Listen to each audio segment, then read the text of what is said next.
You finally have a free afternoon. Nothing scheduled, nothing urgent, nobody needing anything from you. And you feel worse, restless, guilty, a low hum of unease that won't locate itself anywhere specific. You sit down to rest, and within minutes, you're thinking about everything you should be doing instead. And the strangest part is that when you're busy, really busy, overwhelmingly busy, you function, you cope, you move. But give you a free afternoon and something goes wrong. This is not laziness, it's not ingratitude, and it's not a personality flaw. It is what happens to a nervous system that has been in activation mode for so long, it no longer knows how to do anything else. Here's the science. Bruce McEwen, neuroendocrinologist at Rockefeller University, coined the term allostatic load, the cumulative wear and tear on the body from chronic, repeated, or prolonged stress. Your stress response system was designed for acute threats. Something dangerous happens, the system fires, the threat passes, the system returns to baseline. But modern life doesn't work that way. The emails keep coming. The financial pressure doesn't resolve. The work never finishes. And so the system stays activated, chronically elevated. Over time, McEwen showed, the mechanisms that are supposed to bring you back down to baseline become less effective. The off switch gets stiff. Your nervous system doesn't just stay activated in the moment of stress, it forgets how not to be activated. Rest starts to feel foreign, unfamiliar, even unsafe. Matthew Walker, neuroscientist at UC Berkeley, found that chronic sleep deprivation leads to a 30% rise in anxiety levels. Anxiety disrupts sleep. Disrupted sleep produces more anxiety.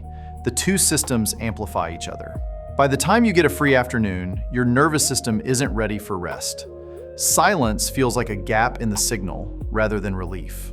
When you have nothing external to focus on, your brain switches into its default inward mode, scanning, reviewing, rehearsing. For a nervous system carrying allostatic load, that inward scan doesn't produce peace. It produces a queue of everything unresolved and unaddressed. All the things that busyness was suppressing. Herbert Benson at Harvard Medical School documented that rest is not a passive state.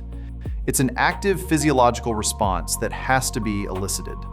The nervous system has to learn how to produce it. But in cultures where productivity is identity, rest produces guilt. And guilt is not restful. It is another form of activation. So what actually helps? First, you cannot think your way into rest. Create the conditions instead. Consistent sleep times, temperature drop, dim light in the evenings, biological signals that tell your nervous system the threat scanning part of the day is over. Second, rest has to be practiced before it's needed. Short, regular intervals of genuine stillness train the nervous system to tolerate and eventually produce the downregulated state. Third, the guilt is part of the dysregulation, not a useful signal. The feeling that you should be doing something is a dysregulated nervous system that has learned to associate stillness with threat. It is a symptom, not a message. The free afternoon doesn't feel good because you're broken. It feels hard because your nervous system has been working so hard for so long that it has forgotten what not working feels like. Rest isn't a reward, it's a requirement. And the fact that it feels wrong is the most accurate measure of how much you need it.